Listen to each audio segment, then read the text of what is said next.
Hi, and welcome to the Rags to Riches show with myself, Terry Blackburn. Now, today's guest is a guy called Tom Smyth. He's the managing director of Dream Apartments. He's closing in on 1,000 apartments, not 100, 1,000. He has over 200 staff. He's probably one of the most driven people I think I've ever met. He mentors people now. He's mentoring a lot of entrepreneurs as well as a professional UFC fighter. He's, as you can see from his background, if you're watching on YouTube, he's a licensee of the 10X Grand Cardone program. And I'm really, really excited to have him on today. So welcome to the show, Tom.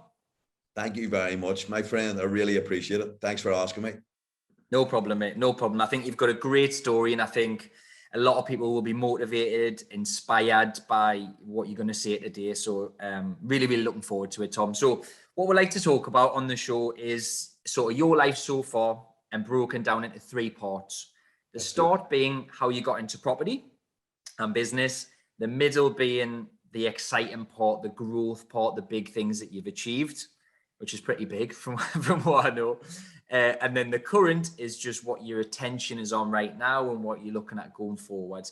So if you could just give us a brief overview of each of those parts and we'll talk through them as we go. So how did you first get into property, Tom? How did that sort of start? You know, I definitely believe it all starts from the age of 10 years old. I grew up in a house full of love, but we were flat ass broke. You know, we were really penniless, which most people were growing up in Northern Ireland in the 1970s. Because you also have to remember, we grew up in a conflict of nearly 40 years of a civil war, of bloodshed and terrorism. But in my head as a child, I always had this burning desire to succeed. And yeah, as a child, I did. So at the age of 10 years old, I got a job working in a fish and chip shop because I knew money was power and power was money. But it also gave me a choice that I could make a decision whether I wanted to look at my money box on the money that I was saving as a young kid, or if I wanted to buy a pair of football boots or a tracksuit that my parents couldn't afford to buy me, because they taught me amazing things. Instead of us having debt, if we couldn't afford it, we didn't buy it. So I took control of that myself by starting working from I was 10 years old. And then growing up as a young man, I always had that part-time job and other part-time jobs until I was 16, where I got a full-time job working on a building site in Northern Ireland. It was quite different over here because the foreman was a different religion from me and he hated me because of my background. But I ended up getting his respect and admiration because how quick I could move bricks and breeze blocks up and down ladders and the other parts of the site. I actually broke him with my work and my work rate. This guy was actually blown away that he admired me in the end. So things fix themselves sometimes, even during the Civil War. From the young age of 17, 18, when I was in the pub with the guys, I was quite different because I didn't drink.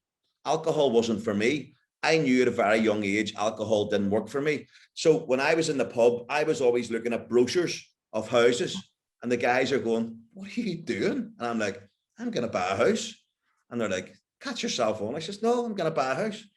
So I was always sitting looking. And then one day I'd saved the money and I bought my very first house. And it was in the year of 1994.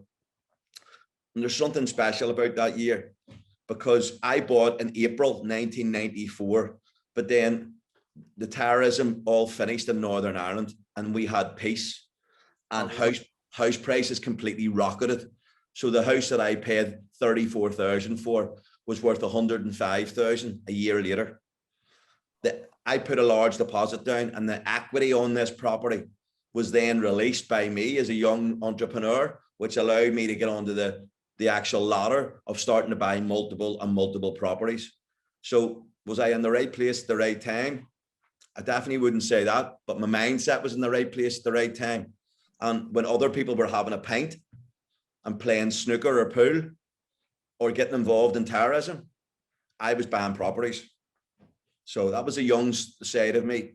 As a young entrepreneur then, I got heavily involved in construction in Northern Ireland, and the rewards from construction as our country started to boom was all capitalized, and I started saving that money and started building a property portfolio. As years came on, then opportunities arose and different things popped up. I ended up living in Dubai. Back in the day, my daughter's 14, so that was 12 years ago. And we were selling parcels of land to people, and we done really well. We lived in the Grosvenor House in Dubai Marina. And back when we lived there, it was called the Original Seven, because there was only 7 towers in the whole of the marina. And now there's probably 700. Yeah. So I've had this rock and roll lifestyle of happiness, success, and I had all the dips as well. So that's sort of the property one up until me. If you want to keep asking me, I'll keep adding bits in, but that's a little bit of the journey so far. Yeah, I'd just like to jump in there on I think that's quite rare what you said in terms of a 17, 18-year-old lad not drinking, not going out with his mates and doing what most 17, 18-year-old lads do, and had your mind on property. What do you think it was that sparked your interest in property? Was it always just something I don't know, you were interested in? Or did you have somebody who influenced you maybe at an early age, or was it?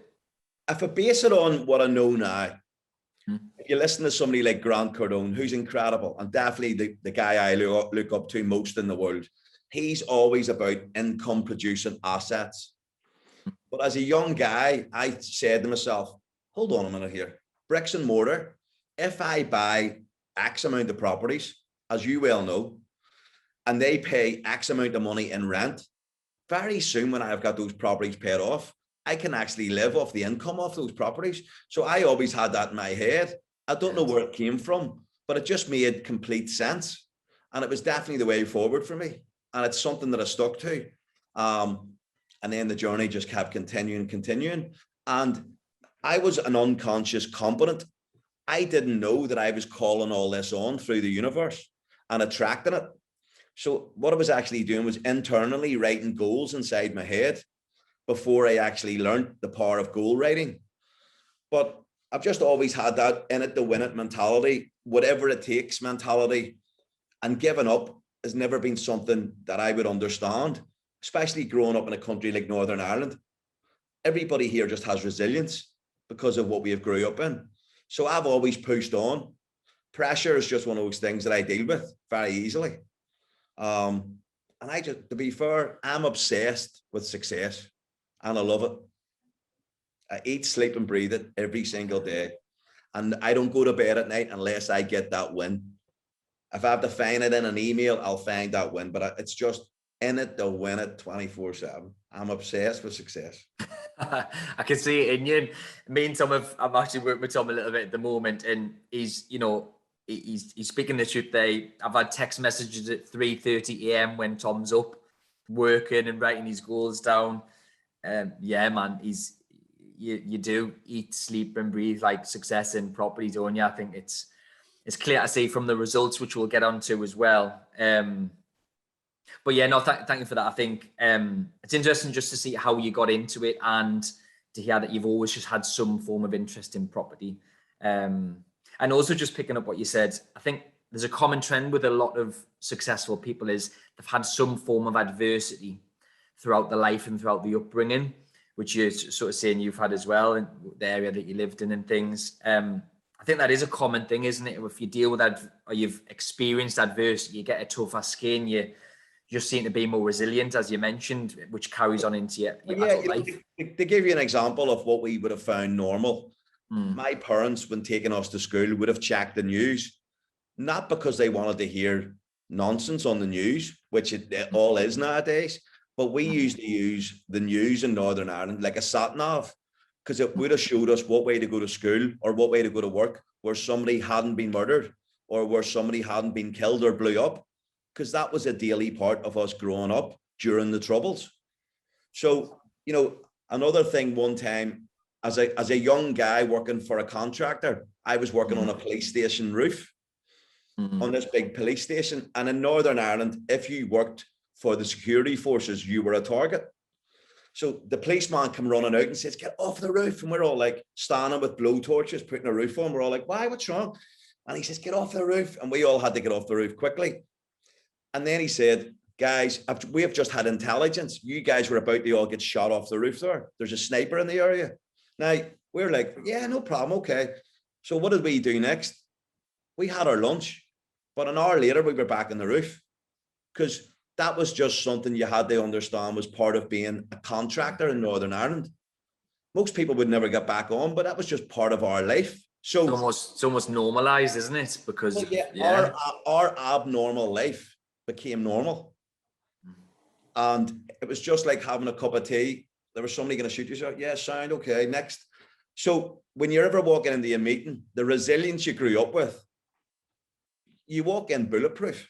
Excuse the pun, by the way, but you do. Because you grew up during that conflict, and things were pretty bad. Now, would you look back? I would have never brought my children up in that, ever. But it's made you one of the reasons you maybe are who you are. Yeah, it's just my mindset, can't be broken, will never be able to be broken.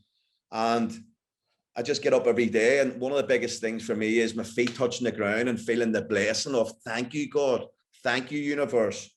It's about realizing the property thing is amazing and money's fantastic, but seeing the face of your children sleeping and seeing a sunset and a sunrise, being grateful for hearing the birds sing, having food in your fridge, a roof over your head, hot running water that we all take for granted.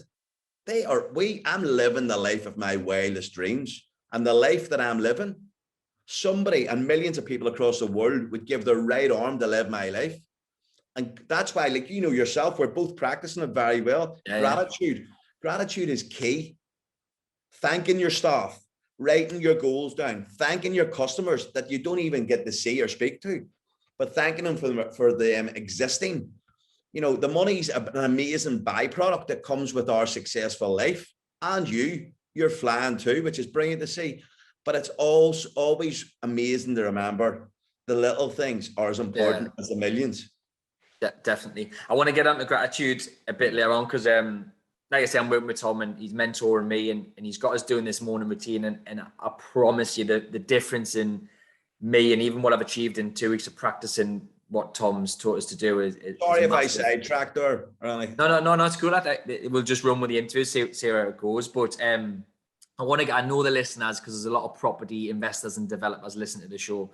I want to get onto that middle part, so that exciting part. So how on earth are you valued 1,000 apartments? It's crazy. So could you maybe just pick some of the career highlights? So through this growth, going from buying your first property in 1994 for 30 odd grand to, buying huge multi-unit blocks of nice apartments that you put on Airbnb and things. Some of the highlights in that middle part and the growth parts, if we could talk about those, that would be great. Yeah, I think it's, before I opened Dream Apartments in Belfast, I had doors closed in my face for a year. So, my wife even said, when are you going to get to the point after I'd come home from Dubai? When are you going to accept no and just get on with this and start something else? And I just said there, are you kidding me? Like, do you ever think for 1 second I'll accept no? Ever? And I would never accept no. And then Savills International Estate Agents, who are fantastic in Belfast, especially a guy, Neil Morrison, a company called Marathon from New York, a hedge fund, arrived in Belfast. They bought a ghost building, wanted to do a side deal with somebody for a load of apartments, which we did. And the next thing, my service department industry was born. The company was born. I brought the format back from living in service departments in Dubai and opened it in Northern Ireland to start with. But it's gone through the stage of no, and being so resilient that no is always going to turn into a yes. Like Lee also preaches that too. No will always turn into a yes. You just need to find that connection. And my resilience was my connection. Since then, we've went from strength to strength. I've found funders that want to work with me, who don't want to take all my money, who want to actually have a relationship moving forward. So it's been easy like that. I'm looking at a 300 apartment scheme in Liverpool.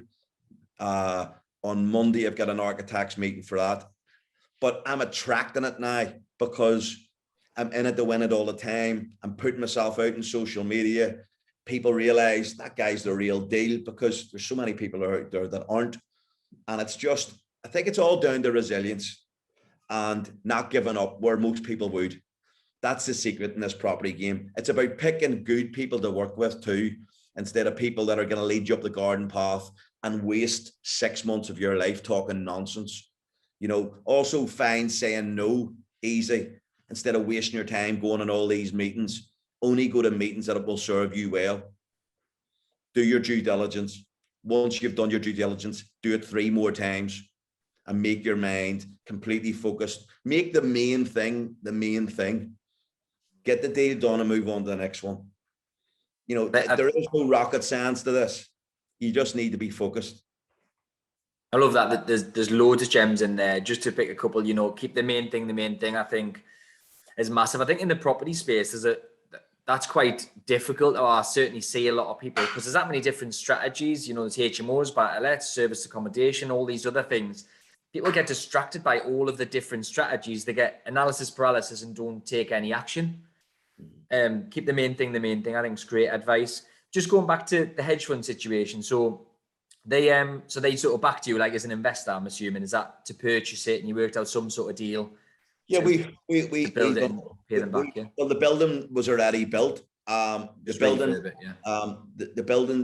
deal had fell apart in Northern Ireland during a bad recession. So there was a big deal waiting to be taken by somebody.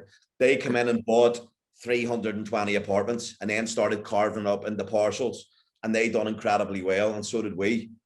You know, the other thing that I really want to show everybody is, if I'm doing a deal with you, I don't know your current situation. You could be the richest man in the Northeast. So it's also just about saying to somebody, right, I really want to buy this building, but here's the sequence of events. It's 2 million quid. I'm going to pay you 500,000 as a deposit, which is non-refundable. I'll pay you 500,000 in 6 months. And in 12 months, I'll pay you 1 million quid. Now, I know I'm being cheeky asking you, but that's my deal. That's what I've got. And what can we do? And you might just say to me, listen, young man, I've got plenty of money and I like you. And on that basis, let me have a think about it. I'll meet you again next week. A deal doesn't just have to be straightforward. That's the price. That's how much it is. That's what you have to pay for it.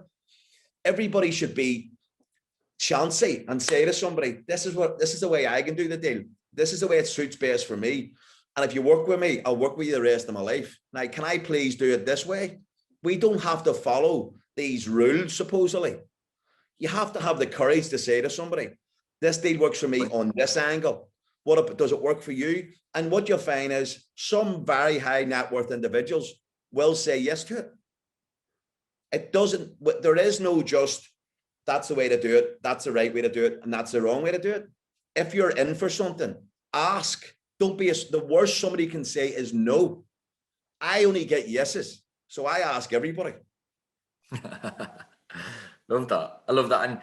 And definitely I think people can, just from what you said there, is being creative on your approach. It doesn't have to be, you're completely right. There's lease options, there's loads of different quirky ways to purchase property. It doesn't have to be the conventional route. No, it doesn't. And that's the word perfect that you've just hit, conventional. Who said that's the way to do it? But that's the way we always do it. Well, then break the mold. You might offer me a deal and I'm like, yeah, I'll sell you, but let's do a JV. And you're like, flip me, that's even better for me. Of course. But you don't find out unless you ask. Yeah, not spot on. I was always the guy that asked out the best looking girl in the pub. What's the worst you can say? No. Yeah. Boom. It's a numbers game, property and going on the poll. We won't talk about going on the poll. Yeah, no, I don't think anyway. It's a numbers game. The more you ask, the more you're going to get in it. It's the same. No, I love that. So from my own research, there's Belfast, there's Newcastle, Middlesbrough, Liverpool, Manchester opening Dundee soon. Do you have a particular favourite deal? Was the one that really stands out to you out of the blocks that you've got? Well, I see Dream Apartments as my baby, and I love that baby, and I'm going to turn it into an adolescent adult and then into an adult. So I want everybody that's involved in my company to care for it, to feed it, to love it, to clean it. And I love all the deals. They're all relevant, and there isn't a bad one, there isn't a good one. They're all the same. And I love the entire company, and I keep growing it and growing it. I'm very lucky to be at a stage now which I can't really tell my staff, but there's people wanting to invest or buy the company, and people see the successes from it, because I think you're going to get onto that anyway during COVID and stuff, which we'll cover. But, you know, winners do win, and we're definitely a winning company. Love that. Love that. I think again, it's just gem after gem in this session already. So let's look at the current then. So we've done how you got into it. We've done some of the highlights. What is your retention on right now, and what's the future look like for? I know you're very ambitious, so I'm assuming this answer is going to be great. But what do you see yourself doing going forward, and the future look like for your companies? Yeah, and thank you for asking me that, because things are changing all the time. I see myself as a master developer, and it's one of the things I write in my goals every morning. I also do little things to remind myself, and I'd like you to take this on board too. So at 6 a.m. on my phone, it flashes up, I am a master developer earning 250 million a year. So I constantly am being accountable and brainwashing myself that that's what I am. And I love my hotel business, love it. But I see myself now going to the next level and building legacy buildings, 200 units, 300 units, 400 units, 40, 50 is great. But it's time now to start building at massive levels, massive developer, master developer, and that's the level I'm going to. The reason I love that game is because I'm so passionate about it. I am a developer. I know it inside out. And once I instruct somebody and instruct a team of architects, designers, and a contractor, I could be anywhere in the world on a boat, dropping in and out of that deal, always checking on everybody, which will allow me to go on to my next business, which I absolutely love, which is my mentoring. Dream Mentoring has went from strength to strength. It's continuing to. The group sessions are taking so many people. We've had a big influx this week for another group. The one-to-one sessions are incredible. They're all signing up. And of course, it's nice to be paid for being a mentor, but seeing other people win is my biggest win I've ever had in my life. For the amount of times I've failed and then learned from my mistakes, then I have the ability to teach people, don't do this, do that.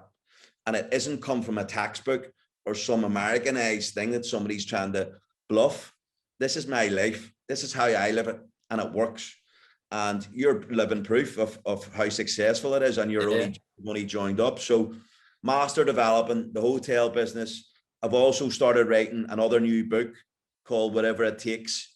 My current book, Fearless, I'm about to sign for an international book deal.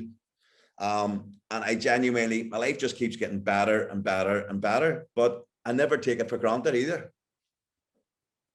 You can see that, and there's a lot of, you're humble with it as well. Although you're out there and you're making some big goals and things, you're still humble with it, which I really like. I'm just one of the lads. I'm just a guy from Belfast who knows a system what works, and I stick to it.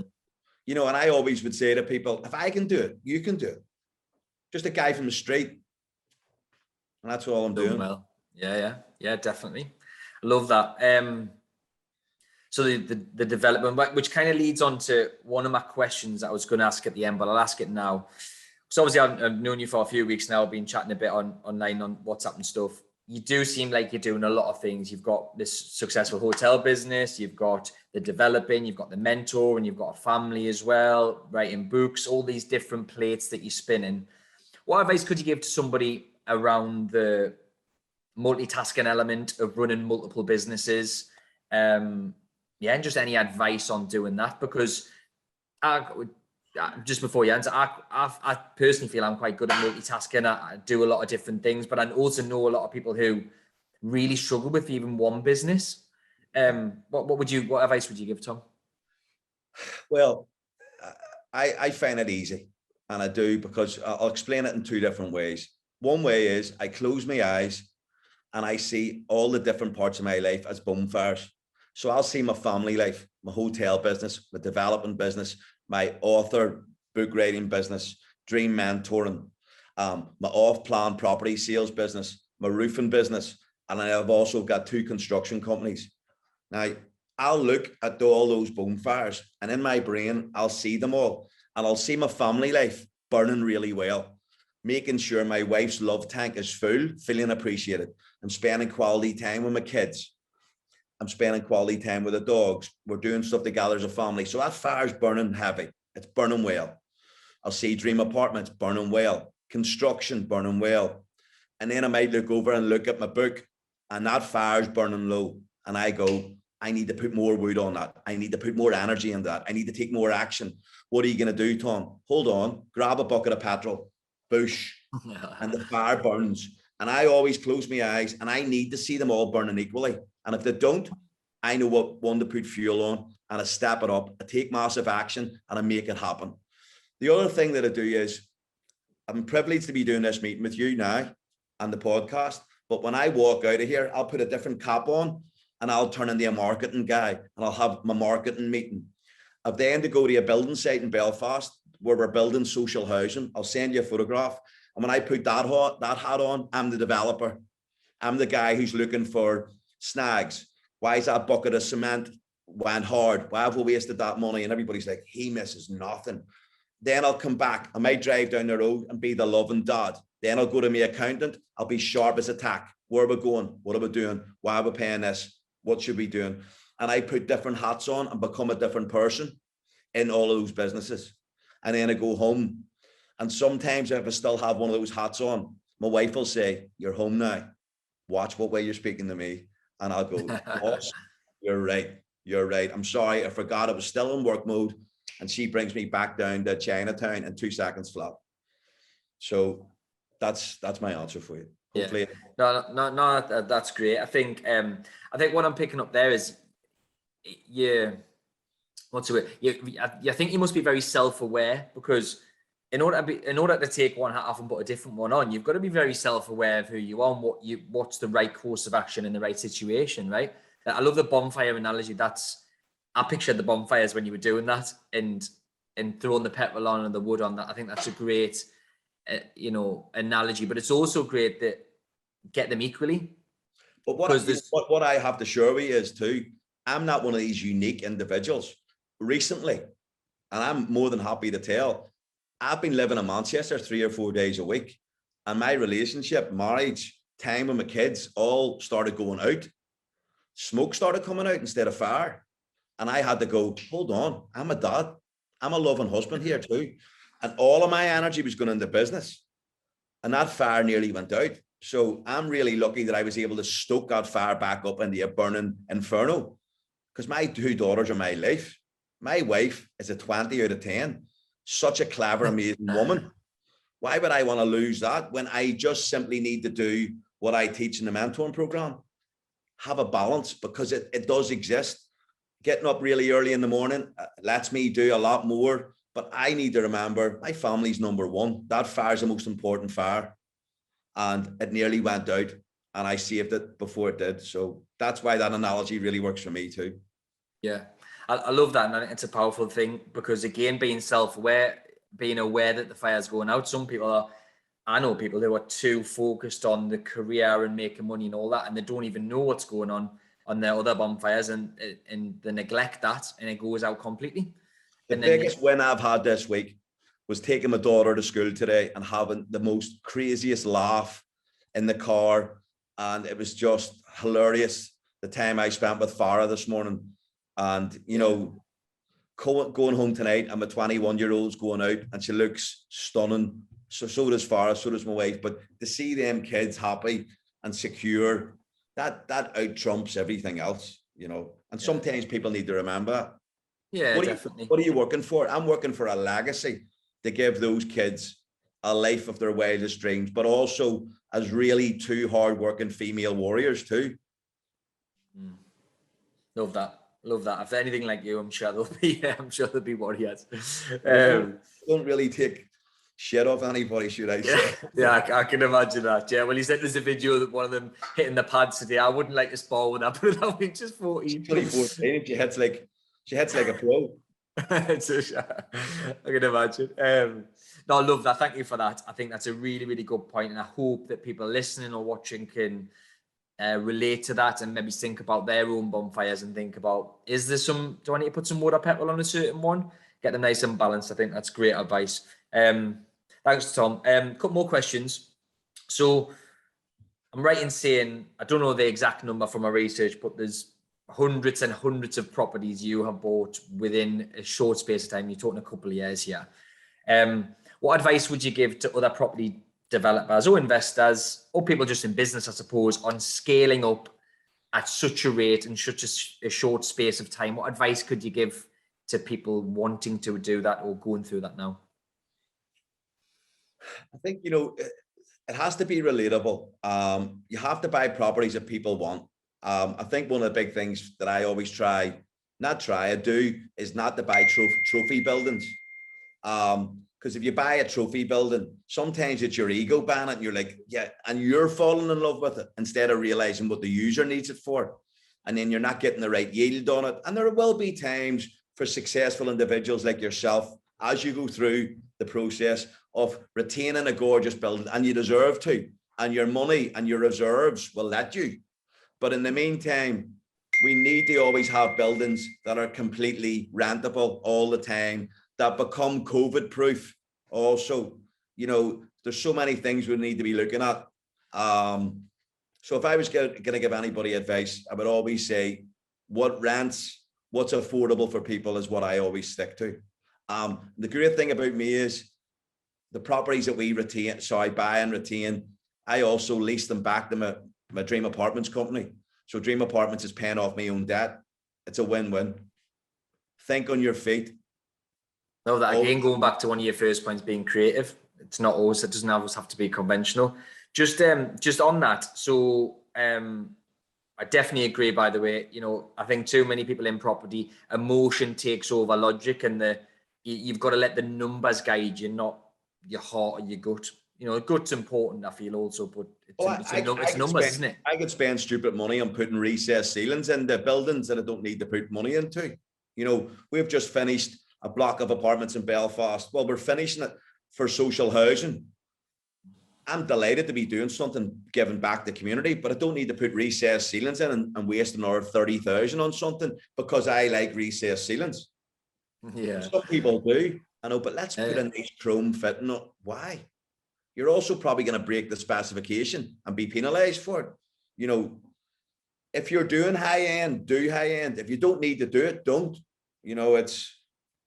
Are Dream Apartments mainly 1 and 2 beds apartments, right? With a little kitchenette. That's studios, am I right in saying that? Studios, 1 bed. Oh, one bed studios. Okay, cool. And it's all rented out on a nightly basis, isn't it? We're just like a hotel, yeah. But we'll have a lot of long-term clients now paying a nightly rate.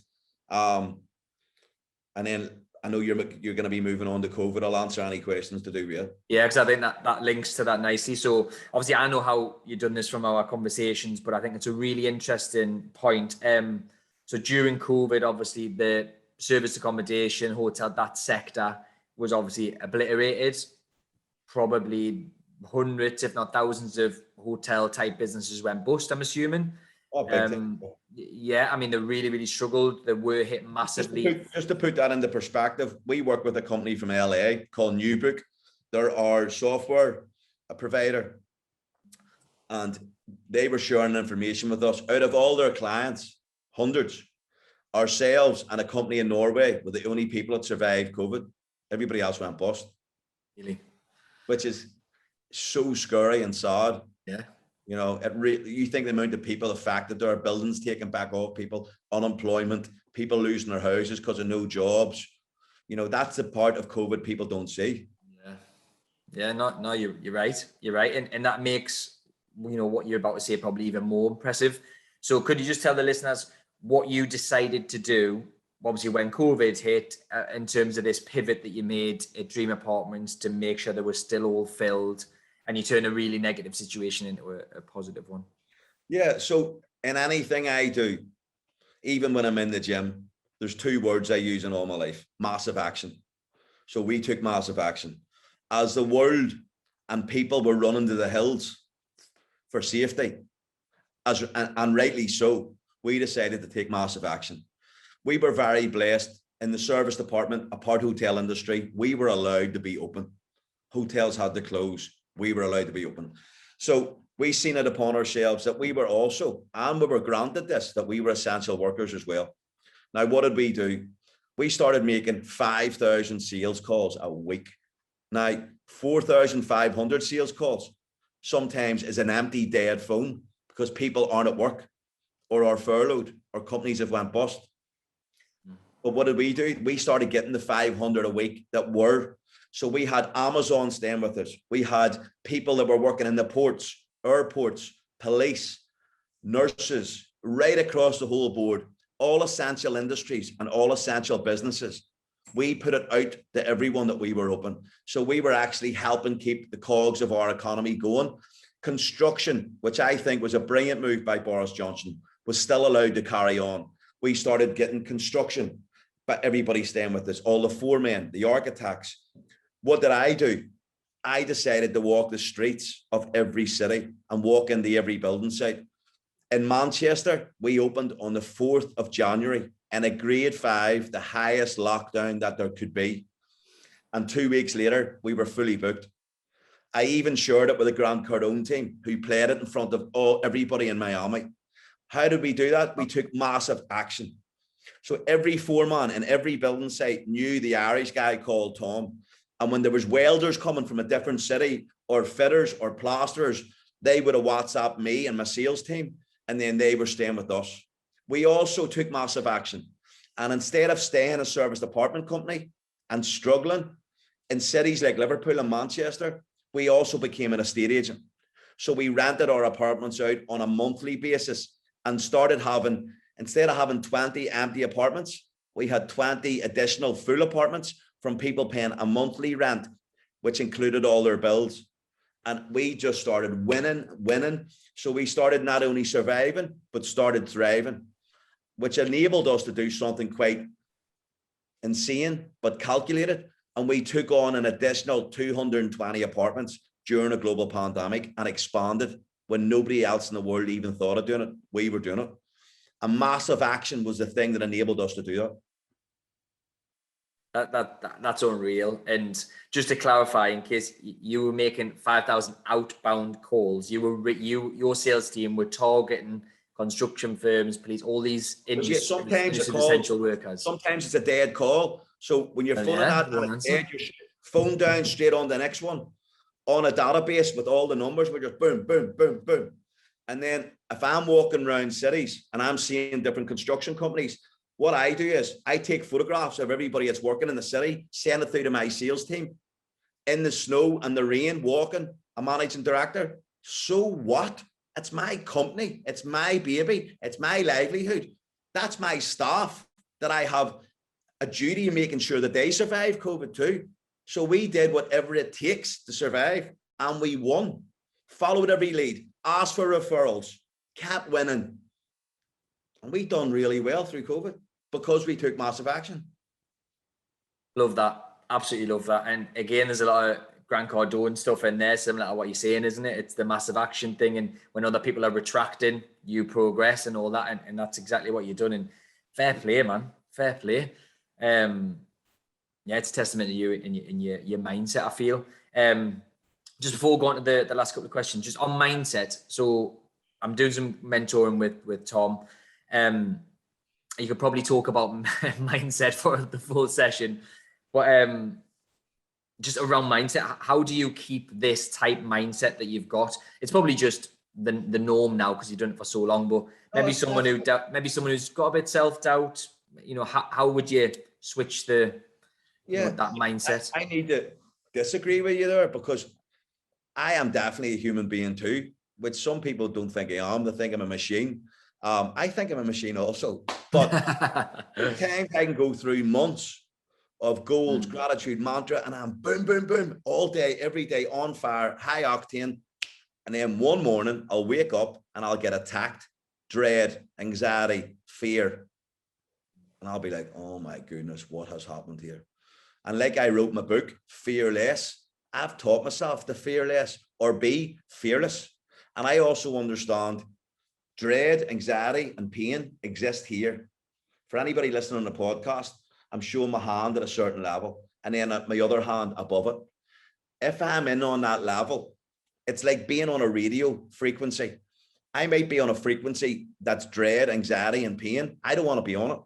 So I will find the triggers to get myself out of it and get up into positivity and success and happiness frequency, because they both can't live on the same plateau. And I will find the trigger. Some mornings it'll be high intense cardio. Sometimes it'll be a photograph of my wife and kids. Other times it might be a tune in the car, like Don't Laugh, the Pussycat Dolls or something crazy. And I'm like, but I will find that trigger. Yeah, and I'll definitely. come into the office and nobody will even know that I might have went through 3 or 4 hours of pain before I come in. Now you have to remember, I get up at 4 o'clock, but I'll fight that for 3 or 4 hours and not let it beat me. And I'll come in at high octane level. But it's about realizing your mindset is everything, but having a bad day is a choice. I don't choose to have one, and I'll find the trigger point to get me up into that frequency where I want to exist. So it's about having your brain like a pinball machine. And when negativity and self-doubt come in, flick it out and be a landlord of your own mind. If you're not paying rent in my brain, get out. You're not welcome. Simple as that. Love that. Flick it out, be a landlord. Yeah, love that, man. Love that. Again, really, really powerful message. Hopefully the listeners can relate to that and apply some of the things. Finding a trigger, I find, is everyone's got a song that takes them back to a certain time, haven't they? Everyone's got a song. Yeah. Yeah, man. Love that. Might not be the Pussycat Dolls, but everyone's got a song. Yeah, but I have to be honest, sometimes it is for me. I love that. Just last couple of bits, because I know you're really busy. So the show's called the Rags to Riches show. So that doesn't necessarily mean going from, homeless to a millionaire. You can be rich in different parts of your life, rich in relationships, rich in love, friendships, obviously monetary terms. But what does being rich mean to you? I think being rich to me is being grateful, having a choice, being able to walk into a shop and have the loveliest feeling of being able to have anything you want. Being rich for me is having memories of my best friend and my business partner who died 9 weeks ago. And when I look at a sunset now, I think of Gary, which means more to me than anything. Being rich is having a wife who adores me, and the only time she gives me a hard time is over her wanting to spend more time with me. Seeing the laughter of my kids can't be bought. It's the biggest rich you can even buy. You can't even buy that, man. It's priceless. My 14-year-old, my 21-year-old, that's riches beyond belief, seeing those two kids grow up. The wealth and the abundance and the tsunami of money that keeps coming into my life and your life, those riches can't even be calculated, because people like ourselves, it will always continue the rest of our lives because we're money and vast wealth magnets. I think it's the simple things sometimes. Like my mom still texting me. She's turning 70 years old and she is a warrior. She is the reason I wrote Fearless, because my mom is fearless. Having that text from my mom, having my dad still alive, and they're both super happy.